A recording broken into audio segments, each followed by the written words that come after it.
And we actually chose this one because we had a resident to ask about stretching. So that's where this idea came from. So Eunice is our PT here, and I'm going to turn it over to her and let her get you guys going. And you can see we've got the chairs kind of spread out because this one is going to be interactive. So it's going to take some participation on you guys. Yay! Woo! This will get you warmed up for the day. Well, good morning, ladies and gentlemen. I am Eunice, and I am a full-time physical therapist here at Scotia with Trinity Rehab. So today I'll be talking about stretching. One of the main goals or objectives is that for us to know what really stretching is, what's the importance, what are the do's and don'ts, what are those, like to figure out, do I really need that, or when do I need to do that? So I will also present about the normal range of motion from the neck, the shoulders, the elbows, the wrists, the hips, the knees. So you guys have an idea what the full range of motion is, and then that you will realize, oh, I cannot do this full range, so I might probably need some help with it. Okay, so let's start out.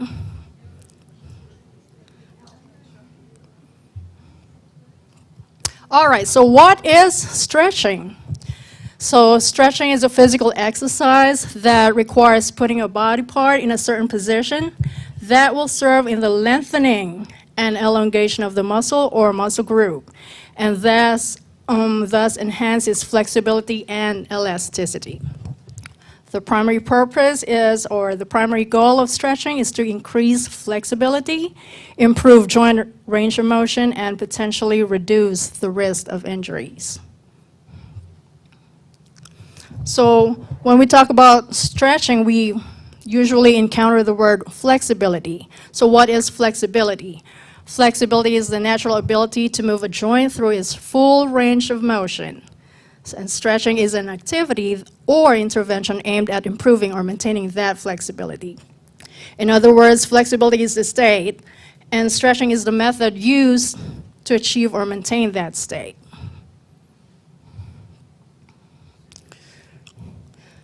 So according to the American Association of Orthopedic Surgeons, as we age, ligaments and connective tissues between the bones become less elastic, reducing mobility. Additionally, joint mobility is restricted as we age due to changes in tendons and ligaments. Joints become stiffer and less flexible due to cartilage breakdown and decreased amount of lubricating fluid inside your joints. So the less mobile our joints are, the less flexible and mobile we might be. So why stretching is important? First, it's for increased flexibility and mobility. It helps to improve flexibility and range of motion, allowing for easier movement and participation in daily activities. Increased steadiness on your feet, very important. We don't want any falls. So when you move more freely and easily, you're better able to react more quickly and catch your balance if you trip or something catches you off guard. And next is reduced risk of injury. It helps to prevent muscle strains and injuries by keeping muscles flexible and strong. Reduce muscle soreness. Stretching before and after exercise can help reduce muscle soreness and time for recovery. It's also for improved athletic performance. So it enhances the athletic performance by improving flexibility and allowing for a greater range of motion. So some of you guys participate in the Olympics, so that will help a lot with that. It's a good thing to address that. Stress reduction. It helps to reduce stress and promote greater muscle relaxation by activating the parasympathetic nervous system and increasing blood flow. So it helps to produce the endorphins. Those are the mood boosters. It helps us to relax more. Healthy aging. It helps to maintain flexibility through stretching and is crucial for preserving functional mobility and independence as we age. Increased muscle blood flow helps to increase blood flow or circulation to muscles, which can promote recovery and reduce stiffness. Improve posture. This is a big thing for us. It helps to improve posture by lengthening muscles and increasing flexibility and to maintain the upright position. So what are the contraindications when you should not be doing stretching? So this is directly after a fracture or if you have an acute injury when it has not completely healed yet. Limited movement of the joint due to a bony block. Acute inflammation or infection. Sharp pain during joint movement. Hematoma, which is a collection of blood outside of a blood vessel, or other soft tissue trauma. And another one is hypermobility. We don't need to stretch more if you are hypermobile. So what are the types of stretching? The first one is static. This is what we usually recommend doing for our population. So holding a stretch for a period of time, typically between 10 to 30 seconds, and generally recommended for improving flexibility. Dynamic, we also use this. It's moving through a range of motion while stretching, and often used for warming up and preparing for activity. PNF, or proprioceptive neuromuscular facilitation. So some of you might have not encountered that, but sports and sports activities, they do use this. Ballistic. So it involves rapid movements, the bouncing or jerking to achieve a deeper stretch. This is not recommended for this population due to the risk of straining or pulling a muscle. All right, so now we go to the do's and don'ts of stretching. What are the do's? You gotta warm up first. Can't be stretching right away without warming up your muscles. You can do this by just simply walking or just kind of do some jogs, kind of increase the circulation in your muscles and your body in general. That way you won't have that risk of injury or strain or pulled muscle when you do the stretching right away. So stretch to a point of mild tension. So we don't want the stretching to be like to the point of pain. We just want to make sure that we feel it, the tension, a little bit of discomfort, but not to the point of pain. Breathe deeply. I'm pretty sure you hear Sarah or me that I've worked with. Hey, breathe. You hear them in your head. You hear us in your head for. Me too. I'm with you on that. All right, because we tend to hold our breath when we do exercises or stretches. So it's good to incorporate breathing because it helps to improve the oxygenation in our muscles, which helps to effectively for the muscle to move more efficiently. Hold stretches, like around 10 to 30 seconds. Stretch regularly, that helps you improve your flexibility. Stretch after a workout.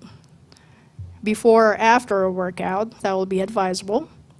Stretch specific muscles. If you have some, part of your joint or some muscles that are specifically tight, so you stretch those specific muscles or some specific muscle groups for that purpose. So stretch with proper form. It's very important that you know how to position it correctly because you'll end up having a strained or pulled muscle. We don't want that. So if you're not sure of the form or the position, you can ask Sarah or us in therapy to give you that guidance as far as that. The don'ts. Don't bounce. So when we do our stretches with our calves, we don't do this. So we try at least to slowly move up as we count, slowly move down as we count. So the don'ts, don't hold your breath. Don't overstretch. So don't overstretch to the point of pain, only up to the point of tension. Don't stretch cold muscles. What do you mean by stretching cold muscles? Is that when you stretch right away, and then you don't even warm up. You have to warm up. We have to warm up our muscles first for it to increase the flexibility and prepare it for the activity itself. Don't neglect stretching. All right, so this don't neglect stretching is that the lack of stretching causes our muscles to shorten and then eventually causes us to be weaker, and then also like it predisposes us to injuries. So that's why it's very important that we do stretching. So don't stretch an injury without consulting a doctor. So again, if you're not sure about that, or if you have a specific medical condition, then you can get a consultation either with your doctor, your primary doctor, Sarah, or us, for that matter, so we can guide you. So the question is, how often should I stretch? So the frequency, what I'm presenting are all evidence-based information. So these have all been researched and proven. So these are not just hearsays, oh, this group says that, and this other group says that. No, these are all evidence-based, so you can be rest assured that these are all have been proven. All right, frequency, at least 2 to 3 times a week. Duration, hold each stretch for 10 to 30 seconds. Repeat each stretch between 2 to 4 times, or whatever is needed. Intensity, again, stretch to the point of tension, but not to the point of pain. Timing, some of you are morning people, some are evening, so from the research as well, it doesn't really matter whether you do it in the morning or evening, because some of us do better in the evenings or afternoons than mornings. So the best time to stretch is when you feel it's most beneficial for your body and your schedule. So try to find a time that you can stick to and make stretching a regular part of your routine, because it's very important that we do this regularly. So the focus is mainly to prioritize stretching major muscle groups, especially when you're just starting.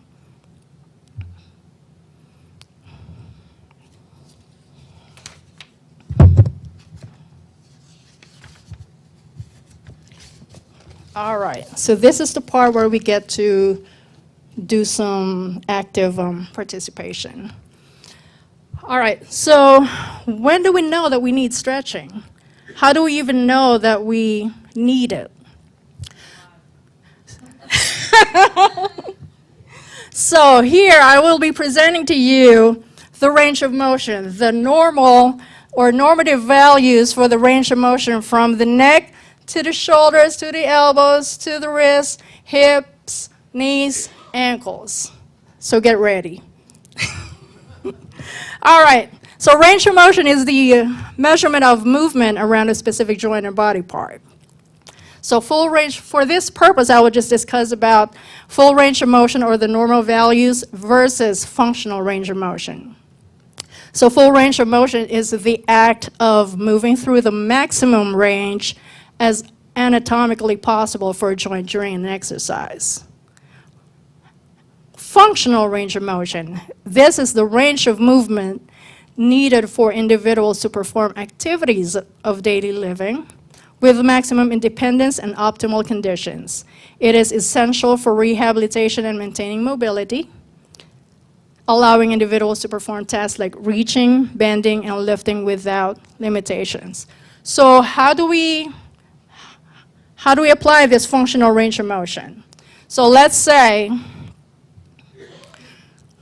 you're reaching up. So that's a functional range of motion for you to be able to get something from your cabinet or your cupboard or your closet, or let's say this one.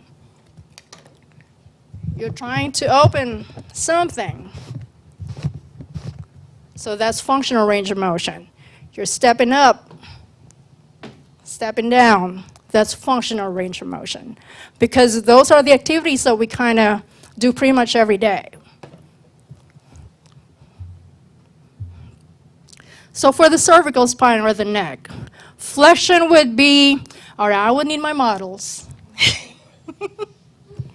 You can do this on when you're sitting. So flexion is, yeah, you can do it there, you can do it there. And Amanda too. Flexion is this. So the normative value for normal, or range of motion is 80 degrees. So go ahead, guys, try to do that. And the functional range of motion value can be 80 degrees too, because sometimes like a foot falls off, we try to do that. So we need that range of motion for us to be able to do that. How do I know if I'm at least 80? Like, how do you tell if you're at least 80 degrees? So if you're 80 degrees is because, so 90 is doing like, think about a 90-degree angle.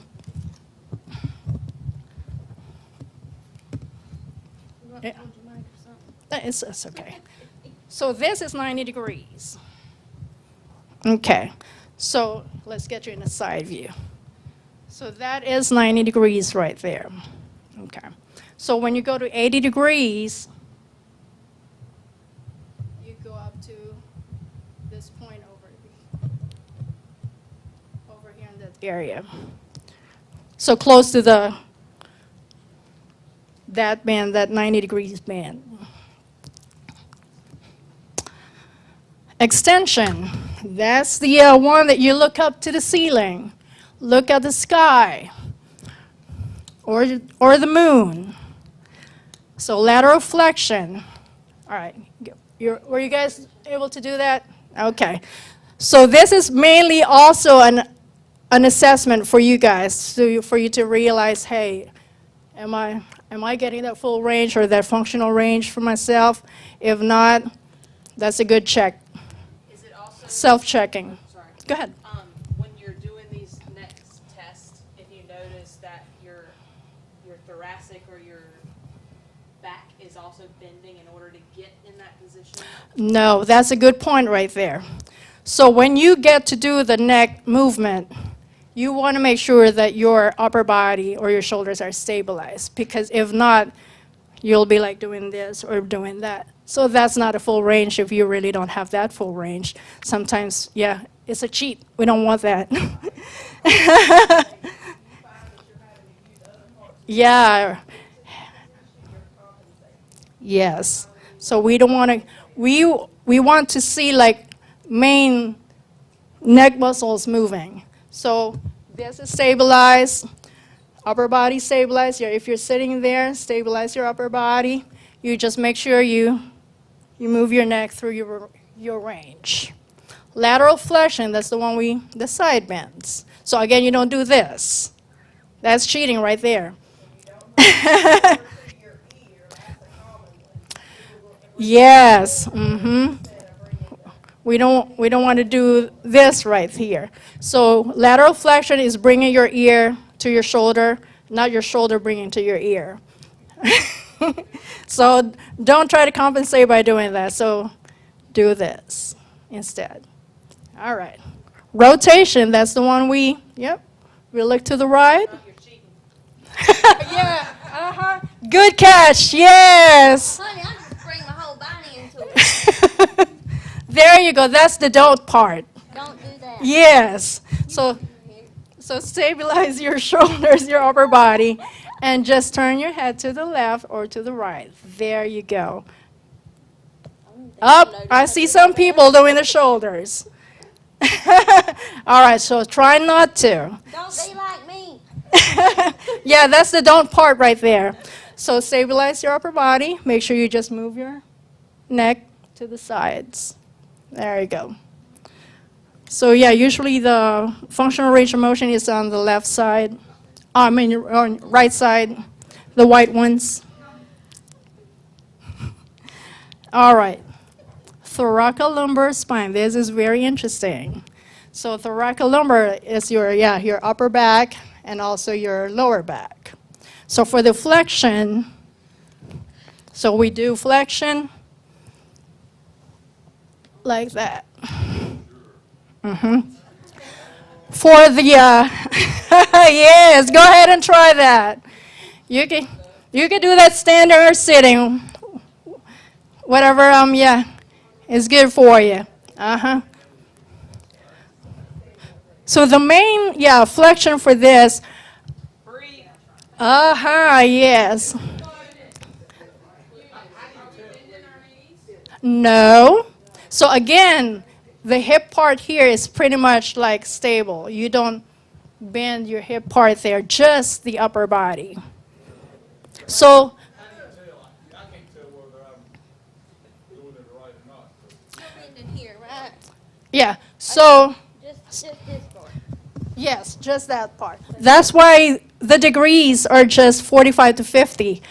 When you move this, you're also actually incorporating the hip part there. So we're just talking about the upper back and just the lower back. So that's why it's just 45 to 50. Yes, this is curving your back. Yeah. So that one you're all already, sir, you're incorporating your hip part there. So we just want to kind of do the upper, just a bend on your upper back. Uh-huh. I was doing more of a bend, so it's just here. So it's just there, yeah. So we're not incorporating the hip part here, so it's just mainly for the purpose of the thoracolumbar spine part. So it's just the upper body. So it's mainly like that, 45 to 50. Extension. So like that. So again, you don't use your hips to extend, not that. So you stabilize your hips and then just kind of bend like that. Mm-hmm.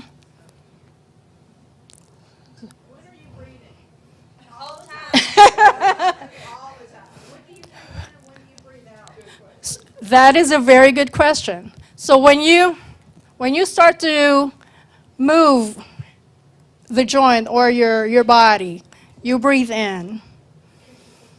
And then when you go back, you breathe out. So that's not talking about the holds yet. So that's just kind of mainly doing the simple activity or the simple range of motion there. Lateral, go ahead. Sorry. If you're holding it, like she's saying, the 10 to 30 seconds, a good way to make sure you're breathing is to count out loud. So when you go into that stretch, 1, Yes. 2, so that Uh-huh. you're not holding your breath. Yeah, because when you hold your breath, it causes an intrathecal pressure in your body, and that will cause your blood pressure to spike up. We don't want that. We want it relaxed. So we always recommend that when you have to hold a position, please, count out loud, because that will help with your breathing part. And then also when you do the stretch, when you get to your end range of your stretch, that's when you exhale, because that also helps with relieving the tension at the last part of it, especially when you start to feel the tension or the pain. So that helps with that. All right, lateral flexion. Yep. So again, don't incorporate the hips, just that. To your right. There you go. Rotation. So this, again, don't incorporate that part, because that's different. So just the rotation part. So that's why it's just 30 degrees. This is where you move your shoulders. Yes. Shimmy! There you go. So just that. All right. Now for the shoulder. You can sit down for this one if you need to take a break. And thank you for that. All right. Flexion. What is flexion? Flexion is moving your arm forward. So the full range or the normative value is 180 degrees. That is when you get to align your arm with your body. Yes, without compensating or recruiting other muscles for that. There you go. And the functional range of motion is only 130 degrees. So like I said, it's like reaching for something when you need to, like what we do. Basically, what at home. Yes, with your elbow locked or elbow straight. All right, we've got good ones. All right. Extension. So that's the opposite. So that is moving your arm with a straight elbow, like backward. Okay. There you go. Normal value is 60, but for functional purposes, we only need 45 for that. Okay. So we usually do that too when we, yep, we do that, get something from our back pockets too. Abduction. So that's the way that you're moving your arm outside or to the side, all the way. Again, normative value is 180 degrees. So I would advise that when you do that, once you get to the 90-degree part, you turn your palm up, because that will get you a better range of motion for that. You know why? Because there's a tuberosity or a bone in the bicipital groove where the biceps tendon passes. When we do this, it hits the top of the bone of our shoulder. But once we do this, yeah, it gets out of the way. So you get more of the flexibility there. All right, adduction. So moving it to the opposite side, yep, like that, to the side. Or either like back, to the back too. Like, again, when you're trying to fix your pants or get something from your pocket, back pocket, that would be nice too. Okay. External rotation. So this is when our elbows are in 90 degrees. Okay, 90 degrees. There you go. And then you move it outward, like to the back. All right, and going back. Internal rotation. Wonderful. All right. You can also do that like it's a modification of the movement. So you have your elbow tucked into the side. You do external rotation. Elbows on the sides, and then you do internal rotation. There you go. So this is a good way, yeah, for you guys to kind of gauge. Okay, I think I need to do something with this. I'm having trouble with that. Horizontal abduction. So this is when your arm is placed in a horizontal plane, and then you do the abduction part of it. So the, yes, yeah, you're crossing or you're like wiping something. Yeah. So it says here, yeah, the normal value could be up to 150. So when if we're in the car, whether you're in driver's seat or passenger seat, and you have to reach something from the back seat, that is when you actually apply that. Yep, up to 150 degrees for that one. Okay. And then the horizontal adduction. So that's the opposite, coming from here, going all the way here. There you go. Again, it's like for reaching for something or passing something to somebody or anybody for that purpose. Yep. We do that. All right. Now the elbow. Okay, so have your elbows tucked in. So bend it, that's flexion. You go all the way, you move your hands or fist toward your chest. That's the full range. And then extension is the opposite. So extension is 0 because there's a bone here that locks automatically, that we can't go further. And elbow flexion also kind of differs for a lot of people, depending on their body type, because there's those muscular, like wrestlers or boxers, they have like big biceps, so they couldn't go to that 140.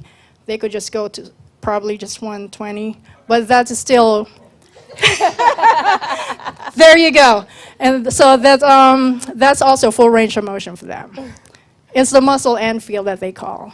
And then the opposite is the bony end field because it locks the, it couldn't go further because of the bones. All right. So, well, yeah, when do we use elbow flexion for a functional range of motion? Yes, love it. Very good. What else? There you go. For the lady, she said putting your makeup on. Brushing your teeth, yep. Combing your hair, shaving. There you go. Wonderful. Yes, sir. All right, now the forearm. This right here. Pronation, so we get to the starting position. So get your, again, elbow tucked in and get it into that midline position. Pronation is turning it in. So go back to original position. And supination is turning it out. So when do we use this? Yes. Opening the door, Mhm, the pouring a cup key. of coffee. You use that too.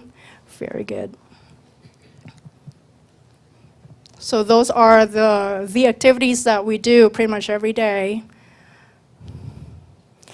All right, for the wrist. So flexion is moving the fist down. Okay. Normal range of motion is 60. Again, for the functional range of motion, it could just be around 5 to 30. So that's when you when we write, we do that. Or again, when we eat, we do a little bit of that flexion. That's good. Or your lipstick. Or shave. All right, extension, so that's the opposite. So we do this too when we make our beds. Yeah. Yep. Radial deviation. So radial deviation, so go ahead into this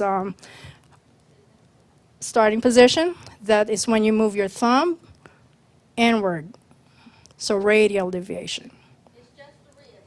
Just the wrist, not the whole elbow or not the whole forearm. So just the wrist moving. So ulnar deviation, because there's a bone, an ulna here. So you move it towards. So when do we use this?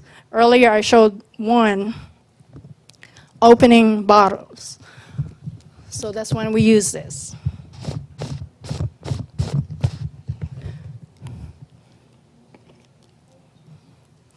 All right. Next. Now we go to the lower extremity. Hip. Hip flexion. So when you're sitting, your hip flexion can be all the way to 130 like that. Or when you're lying down, you go ahead and do that part sitting. But when you're standing, hip flexion is this one. Okay? You guys be careful. So hold on to the chairs over there. So that's hip flexion. Okay? All right. And then hip extension is the opposite. You do the backward. Again, you don't do that. This one you really want to watch because most people tend to do Yes. this. A lot of people have tight hip flexors here. This is not a big movement for most people. Like people want it to be, so they do like this. It's They really not a compensate. big movement. So you focus on just the hip movement. No bending. There you're using your trunk doing that. So upper body stabilize, focus on the hip, do that. So that's why the normal range of motion for that is just 30 degrees. Okay. Abduction. So that's the one you kick to the side. Like that. Again, don't do this.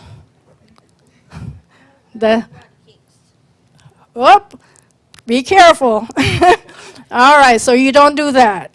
So stabilize your upper body. Focus on just the hip movement. Go out to the side, out to the side. When you're sitting, that's when you do this, like a windshield wiper.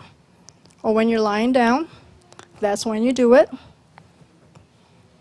Yeah. So there's a lot of modifications with all these movements. You could do that whether you're lying down, you're sitting, or standing. Adduction, that's the opposite. So that's when you do, when you cross your legs. External rotation. So that's the one.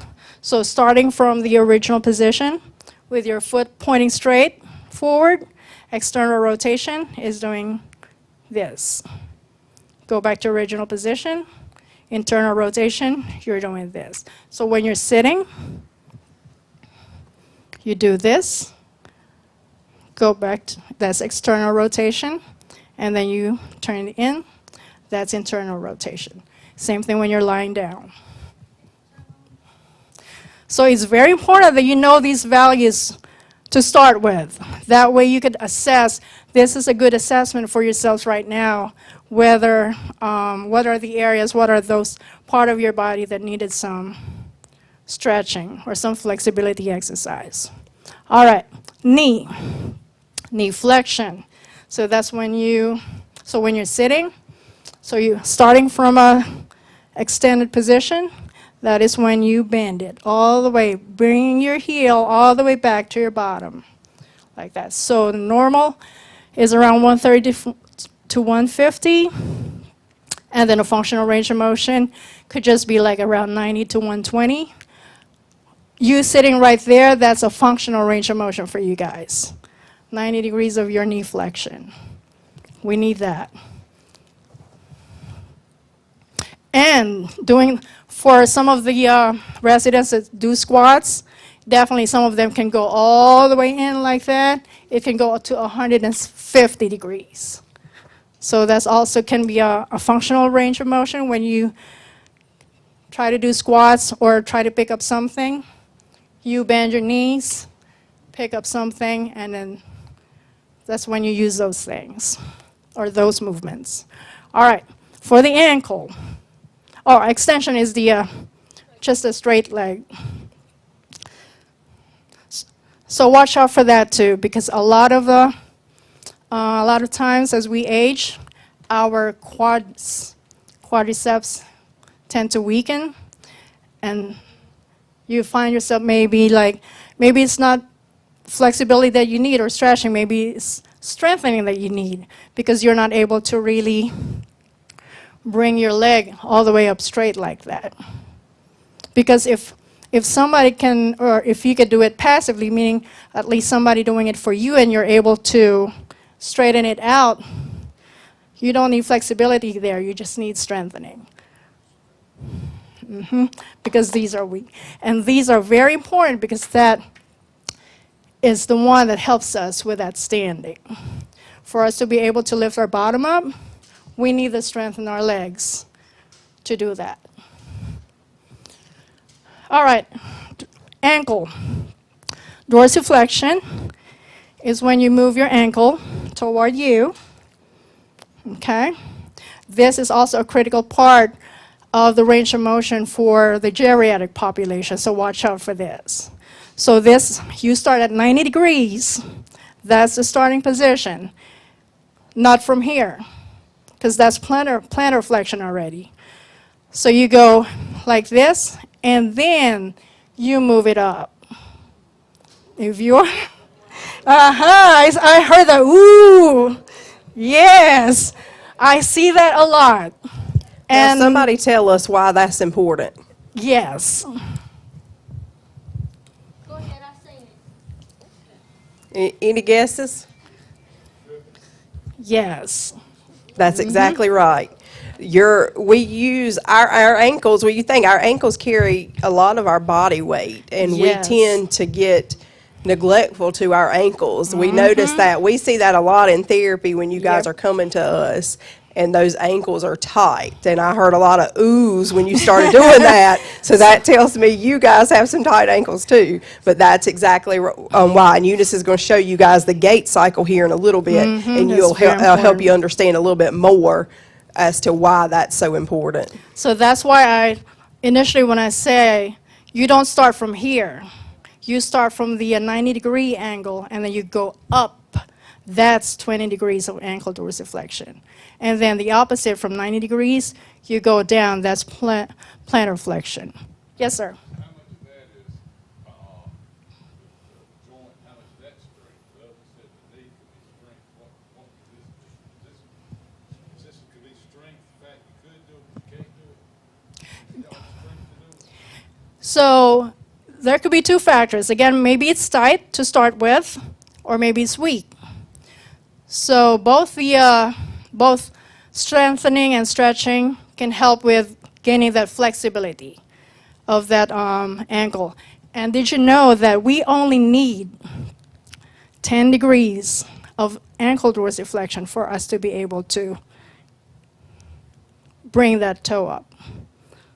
Later I will show you with the gait cycle how important it is to have that ankle dorsiflexion to get that heel to kind of do a heel strike before we walk. And then also, did you know that you only need 8 degrees of ankle dorsiflexion when you go up and down the steps? Stepper. Anyway, yeah. So you need to clear that, your toes up, for you to be able to not to bump and fall. So that's very important. I cannot stress it enough. Because from here, all the way to the top, as small as our feet are, they carry the weight of our body. So that is very important for us. All right. Oop. We'll go to that later, since we were talking about the gait. All right, so here, I'll go to the next slide first. So gait or walking range of motion. For the hip flexion, this is the hip flexion. We only need 30 degrees for that. Extension, we only need 10 to 20 degrees of that. Knee flexion, we only need 60 degrees. Ankle dorsiflexion, what I was talking to you about, only 10 degrees. Plantar flexion, only 20 degrees. So where does it apply when we walk? So this is the gait cycle.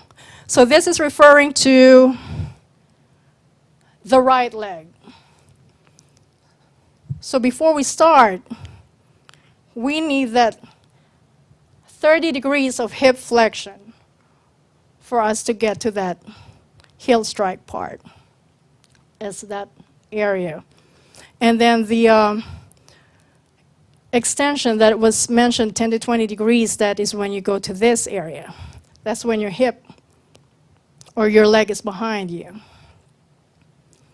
The knee, which is under like 60 degrees, so it mentioned there, this is the part that you do that, the toe off part.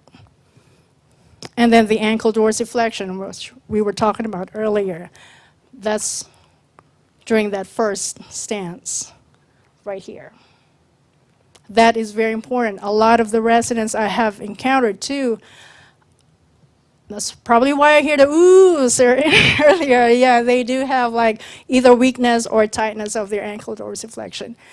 This is very important to note because this helps us to become safe, prevent risk of injuries or falling. So we need that at least 10 degrees. We don't need the 20, just 10 degrees for the functional range of motion for us to be able to do that heel strike. And then we go to a mid stance. And then we go to a toe off. That's when we get that knee flexion. And then that swing face. And then we do it again. So a lot of times too, we incorporate single leg stance. Some residents say, I don't do that. I don't do that every day. Yes, we do. Because part of the gait cycle, there is actually a single leg support and a double support. This is a double support, meaning both of your feet are on the ground or on the floor. Once you get to this part right here, you swing it. You actually get into a single leg stance. So that is very important. So you get to that. So you have both a double and a single leg stance there, or support.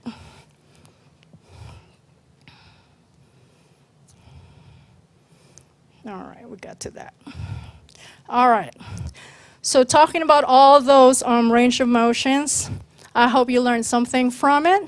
That way you yourself will be able to gauge if you need stretching, if you need like consultations.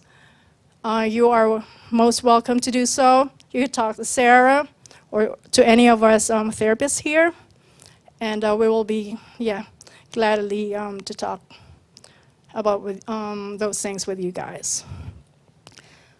So part of the stretching, I would like to introduce some common postural deviations, because we do a lot of this. I do work with some residents that we work on posture from the neck to the upper back, and we do stretching and range of motion exercises for that. So what are those common postural deviations? They can be caused by poor posture, muscle weakness, tight muscles or tendons, age-related changes, muscle imbalances, prolonged screen time. Who's guilty? Prolonged desk work, prolonged sitting, gaming, injury, musculoskeletal problems, or unknown cause. All right, first is kyphosis. So this is the round back or the hunchback. So the symptoms, when they are like mostly like severe, they have rounded shoulders, a curve or hump in your upper back, or tight hamstrings. Hamstrings are the muscles in the back of your thighs. So what does it look like? So we go first to the severe kyphosis. It can cause back pain,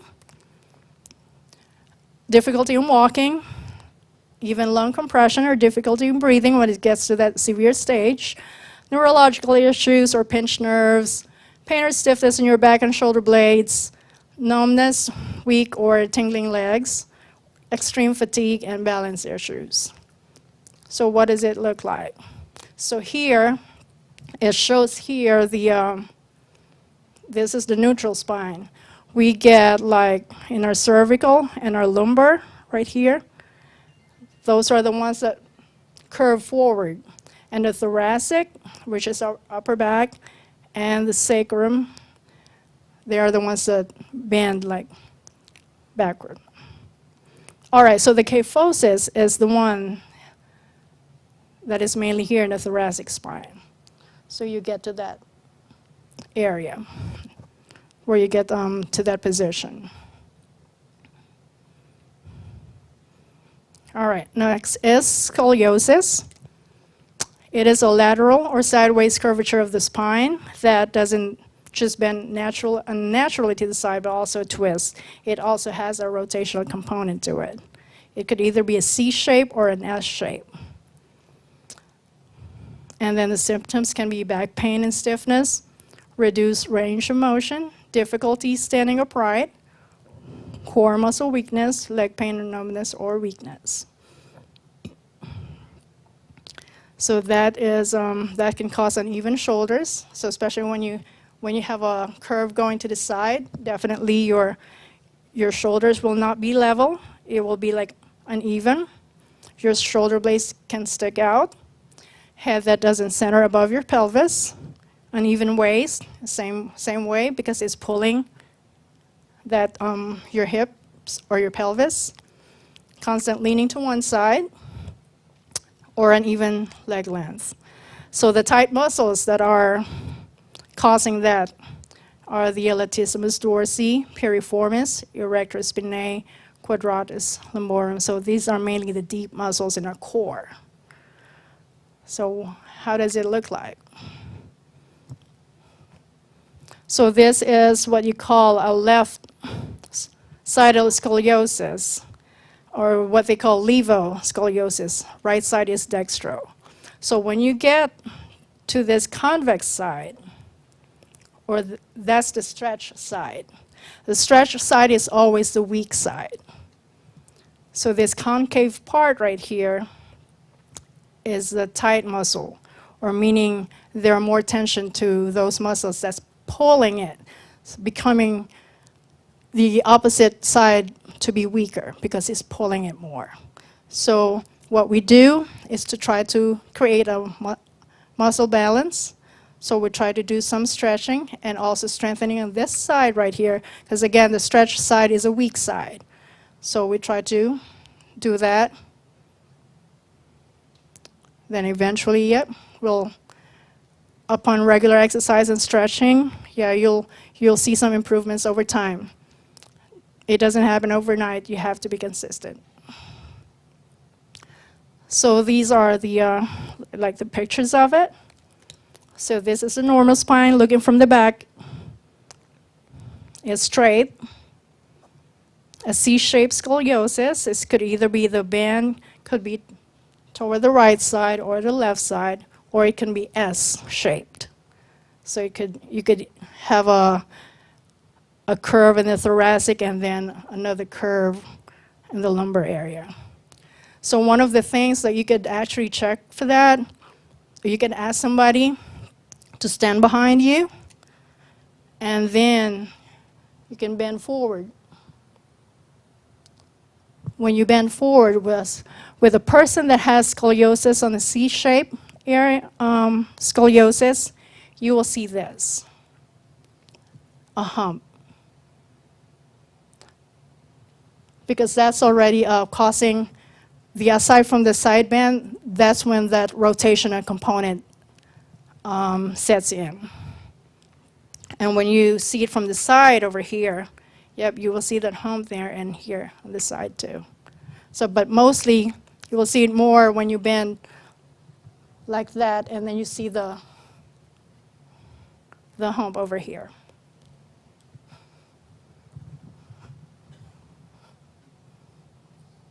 Next is forward head posture.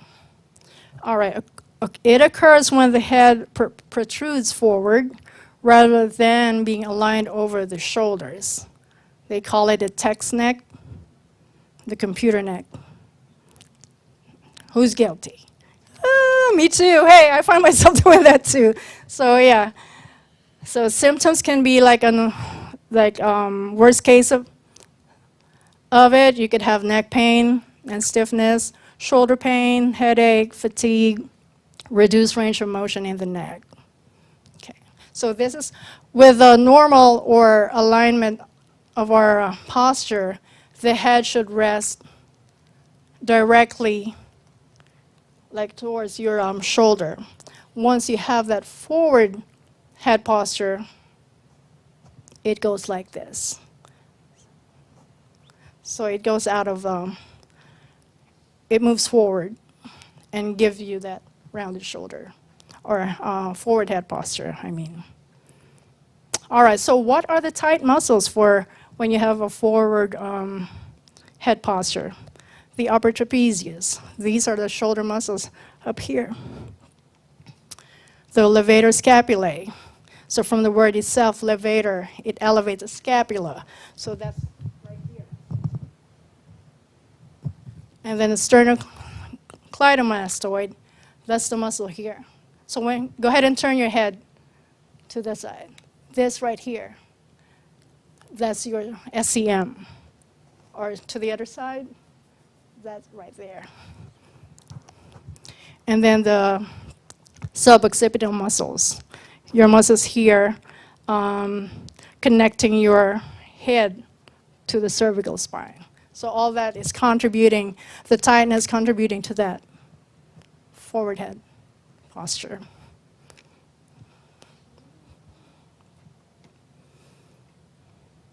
Okay, rounded or protracted shoulders.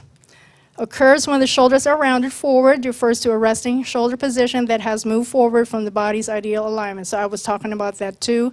It's kind of related to that forward head posture, but this is more pronounced because here, not only that the head is forward, but also your upper back that gives you that position. So some symptoms can be a hunch or slouch appearance, pain in the upper back, that can have stiffness or neck stiffness or shoulder stiffness, reduced function, limited movement, and potential for pain and injury or fatigue. Tight muscles, pectoralis major and minor. These are your chest muscles. A lot of us, I do notice this with some of my residents I work with. Once their chest muscles have tightened, especially the ones here, the tendons that connect to the shoulder, they go like that. So those are the chest muscles that are becoming tight, that's bringing it in, pulling it forward like that. Upper trapezius, again, that's the muscle right behind here. And the levator scapulae, that's the one that elevates our scapula, or our shoulder blades. So here's a picture of the rounded shoulders posture. Here is the good posture, which is in alignment. So your head should fall, or your ear should fall directly to your shoulders, to the side. But here, with the rounded shoulders posture, it deviates. The head deviates to the midline, so it goes forward like that. So the head is carried forward with the rounded shoulders, and then thus creating some muscle imbalance and abnormal curvature of your spine. Flat back. All right, this is a reduced or lost natural curve in the lower back or a lumbar spine. So our spine has a normal forward curve in the lumbar area. Flat back is when we lose it. So some symptoms can be back pain, especially in the lower back or the lumbar area. Stiffness and limited range of motion, difficulty standing upright. Constant sensation of leaning or falling forward because you've lost that curve, and you tend to, and your lumbar spine gets into the flat position. So it's like it's giving you that sensation of you leaning forward or falling forward. Muscle fatigue because of the imbalance in the muscles. Difficulty balancing because of that forward or leaning forward. Forward head posture. So it creates that too. So here is a picture of it. Again, this is the left side is the balance posture with the flat back. And see the curve here in the lumbar area or the lower back is lost or decreased. So it creates that straight or flat back instead. So same here. So what are the muscles that are shortened or tight? The hamstrings, right here.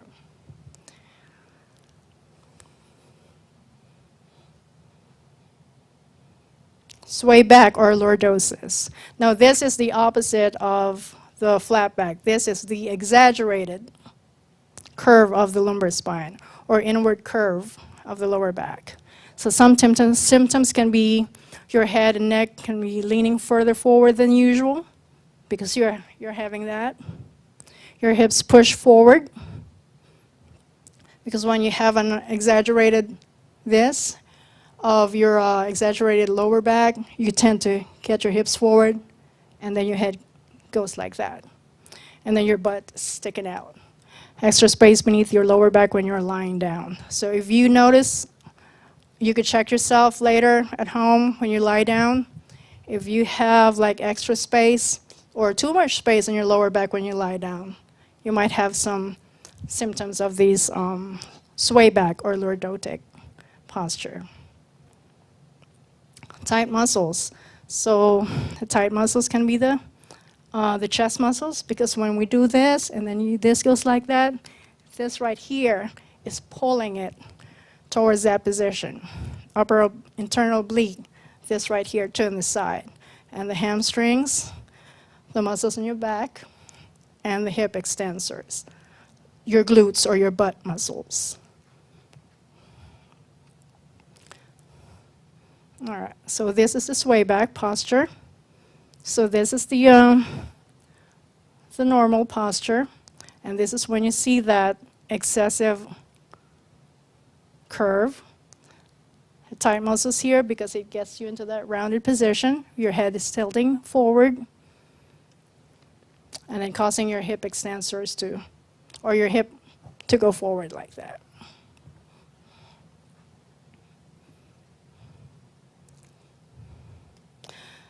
So the question is, can you correct years of bad posture?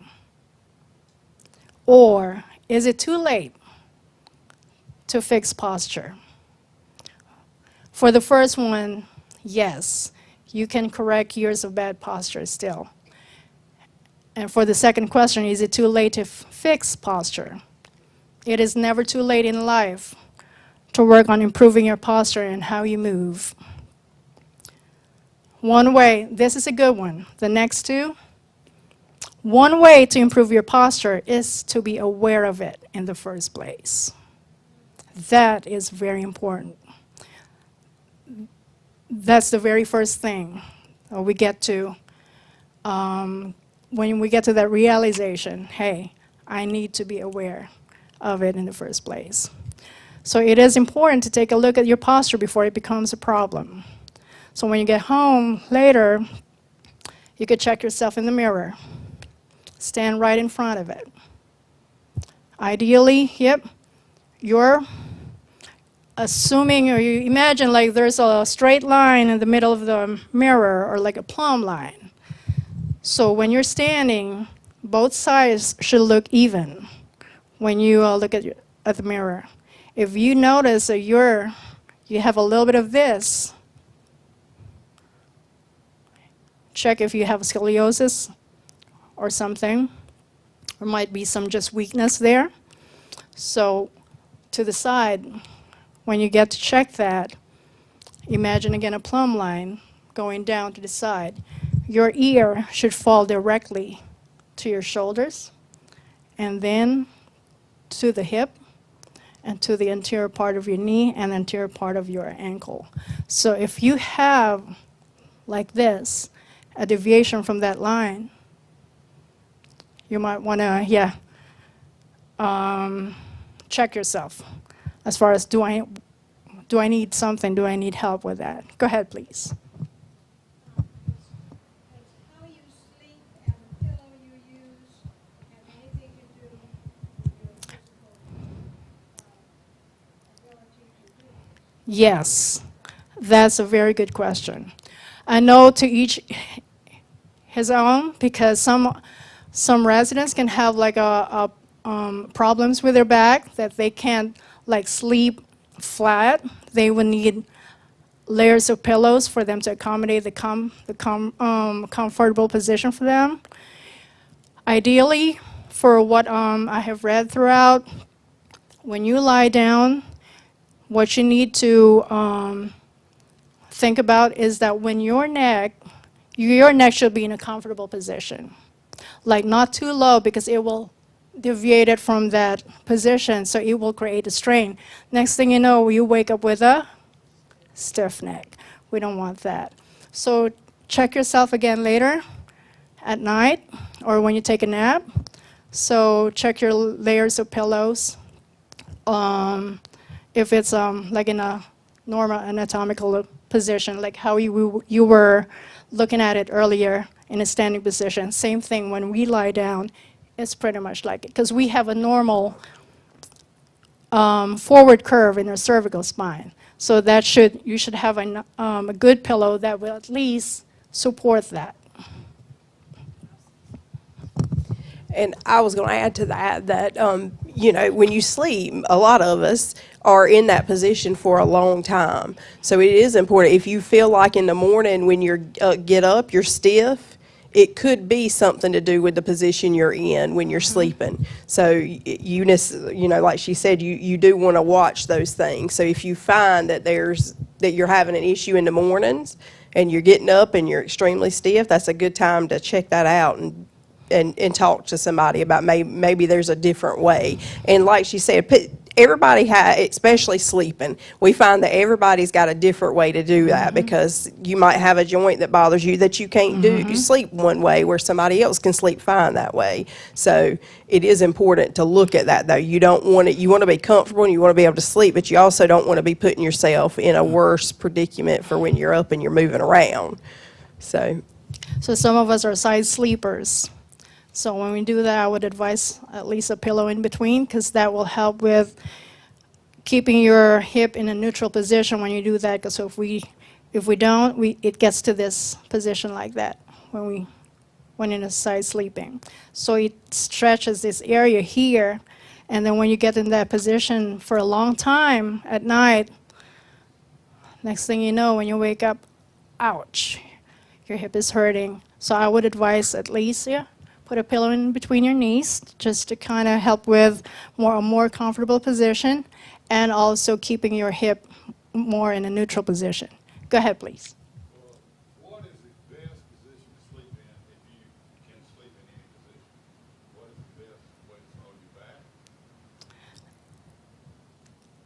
That is a good question. So that is a tricky question because, like what Amanda was saying earlier, I mean, you're trying to find the best position. You tried lying on your back.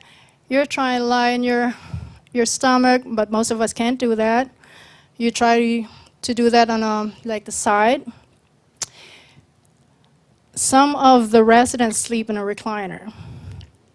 So if you can't sleep in a regular bed because it's not working out as far as you have already like 3 or 4 pillows up and you still can't sleep and having a hard time, some do find comfort in sleeping in a recliner. I'm not saying this for you to get to that position. I'm just trying to say that they find it at least a little bit comfortable for them to sleep in a recliner compared to a regular bed. If you have no problem, pain or discomfort, you could go to sleep on your back, still on the side. But for positive sake, sleeping on your back, would that be best? I'm gonna just tell, from what I've read, and I have looked at this because I'm one that I will try any pillow to get myself comfortable. So I have a plethora of pillows. But when you start to look at research, most of it will show side lying with a pillow that actually has kind of an indentation on it where your neck is resting on the pillow, but your head is in that little indentation. Most of the stuff shows that. Now, like Eunice is saying, that's not going to work for everybody. I can't sleep that flat. I just can't. It's not comfortable to me, even though maybe I should be sleeping like that for some time to see if it eventually would become more comfortable. But so it's hard to tell. But like you said, if you didn't have any concerns whatsoever and you could sleep that way, I think from what I've researched and looked at and all the pillows, that seems to be the way that people sway you to go. And also considering with a side lying position, so you also have to consider your pillow, because with a side lying position, it gets you into that. If your pillow is too soft and too low, it will get you into that position, which kind of stretches the side of your muscles here. So try to get something that will, overall, it's about creating like the support or the thinking about the normal alignment of our body when we get to that, either your back, you're lying on your back, your tummy, or this side. So think about that too when you try to sleep on your side. So you want to make sure that your head is well supported, so you'll have that more comfortable position for yourself. I hope I answered your question, or I hope we did. All right, so this is something that I was talking about earlier that I have been mentioning. So when you check yourself in the mirror, so it's like, okay, I'm standing here. What am I looking at? What do I have to look for? So when you're standing, imagine an imaginary line or a plumb line. So your both sides should appear at least equal. whether you're standing, yep, front or your back. What And are, then- what are some things you would look at? If you're going to Uh-huh. do this when you get home, what are you going to be looking for? That's one of the first Good. ones. Yep. Shoulder, yep. Check your shoulders if it's like a little, they're uneven, or your hips, like that. You're not even. Or when you're standing, you notice that one leg is bent like that. This position right here is with the straight legs. So if you notice that one leg is bent like that and the other is straight, you might want to think about, yeah, consulting or at least asking somebody. And when you're looking, make sure so you're looking directly at the mirror, but you also want to turn this way. And of course, you have to look at yourself, so it's hard to see that From the front side. posture. But turning side, being able to see yourself sideways would give you a lot of feedback. So when you look in that mirror and you're like this, you're going to automatically want to be like this. So it's going to give you that feedback to straighten up. So the mirror is a good feedback for us to be able to check our posture every morning. So whether you're brushing your teeth and you have mirror there, check it.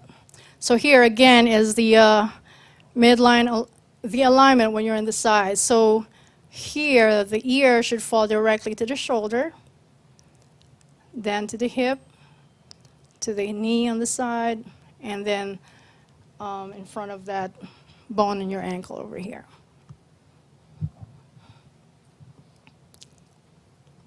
So tips for good posture. Be mindful. It's one of the first ones. Again, what was said earlier is that one way to do it or to check it is to be aware of it in the first place. So pay attention to your posture throughout the day, especially when sitting or standing for extended periods. When you do your crocheting, when you do your painting. So pay attention to those things. Ergonomics. Yeah, ensure that your workplace is set up ergonomically with your monitor at eye level, so you won't, because either you won't go into this position or that position. And then your chair providing good support as well. Proper shoe wear, that's also important. So wear comfy and well-fitted shoes. Regular movement. Stand up and move around regularly, even if it's just a quick stretch or walk. Sometimes we get too engaged or too involved with what we're doing, whether it's on a tablet, painting, or sewing, or crocheting. Please do take a break. We need that. Simple walk, just stand up. Walk a couple of elapses, just 3 or 4. Just kind of feel that stretches in your shoulders or your hips and your knees. That will help a lot. So you won't create that tightness, especially this area, the hip part. That's the one that we're having trouble. That's why Amanda was saying earlier, a lot of us are not paying attention to this movement right here because we have created tightness in this area from sitting for a long period of time. Strengthen core and back muscles. Engage in exercises that strengthen your core and back muscles to improve posture. This is one of the things that I also I give importance to when I work with our residents. You want to create a natural brace for your body. You want to strengthen your core, not just in the front, the lower part, the upper part, the sides, and also your back. That way, you don't have to find yourself like wearing a brace. Some doctors would tell you, hey, you need to wear a brace because your muscles have been getting weak. I don't recommend that in general because it's like you're depending on the brace. What I want you guys to be more aware of or be mindful about is that strengthen those core muscles and your back muscles. Create a natural brace for yourself. That will help a lot with maintaining your posture. Once you have a good core and a back, it will follow through everything. The pelvis is our key point, part of our body. The moment that our pelvis goes like this, it affects the upper body and the lower body. So they're all connected. So if you're not sure, you consult a professional.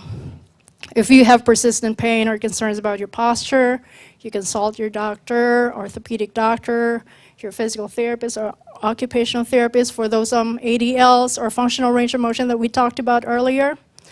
Wellness professional, Sarah can help you with that too, or a rehabilitation specialist. Do you have to have a doctor's referral to see if you realize you have poor posture? You have to get a referral to see a physical therapist here? You do. If you're gonna come, if you're gonna come and see us, want a full evaluation and us to really work on specific things going on with your posture, we would have to have a doctor's order to be able to treat you, and do the evaluation. If you want, I know somebody had asked, prior to a couple of us getting in here about, just general exercises.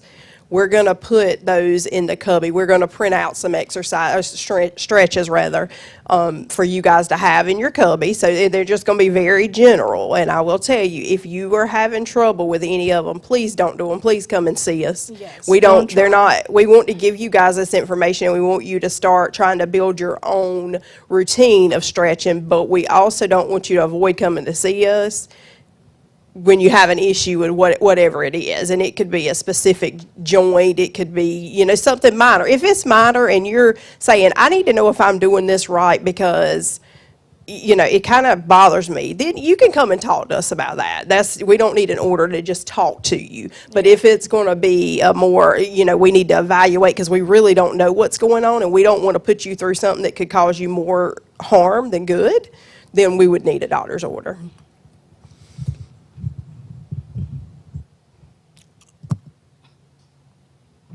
All right. So how long does it take to fix posture? So this is, again, a case-to-case basis, because some of us, have, medical conditions that warrant like additional or extra treatment for that. All right, so we're just gonna go through this real fast. Is initial improvement between 2 to 4 weeks, immediate relief from discomfort, you feel more balanced and flexible with consistent exercises and stretching. Medium-term progress is between 1 to 3 months.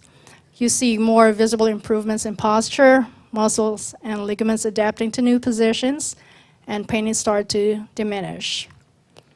Long-term maintenance, 3 to 12 months and beyond. Achieving lasting results requires ongoing care and maintaining good posture through regular exercises and mindful habits. Again, you probably hear this a lot from Sarah or from me too. Consistency is the key. You gotta do your part. The key to successful posture correction is consistent and conscious effort in doing your exercises, your stretches, and being more mindful of your posture throughout your daily activities. We're trying to create a habit. So habit formation, it takes time to establish good posture habits. So please be patient and be persistent. It may take 3 to 8 weeks to establish a routine. So don't expect results overnight because this takes time. And that being said, finally, don't give up. You don't give up. You just keep going. So if you do have any questions along the way, you can talk to us and we can help you with all those things. Well, thank you so much for coming today. I appreciate your time coming here. I hope you learned something. So those are takeaways, that those range of motions that I had you do earlier. That's a good self-assessment for you guys. You might have some realizations right now. That's a good thing. Or if you do have any questions, or if you do have like some help with posture, it could be just basically you just need to have a home exercise program. We can help you with that. So just get the doctor's orders for that. Yeah, and I know we're getting close to lunch hour, we're running into lunch hour, but I do want to give a second, if anybody has questions that you want us to answer right now, we certainly will be glad to do that. We're holding you guys up, I know, but if anybody has questions, or if you want to stay after and not, if you want to just ask us separately, you can do that as well. Yeah, or maybe later you think about a certain question, you just go ahead and find us in the therapy department. Yep. All right, thank you so much. You enjoy your lunch and have a good rest of your day.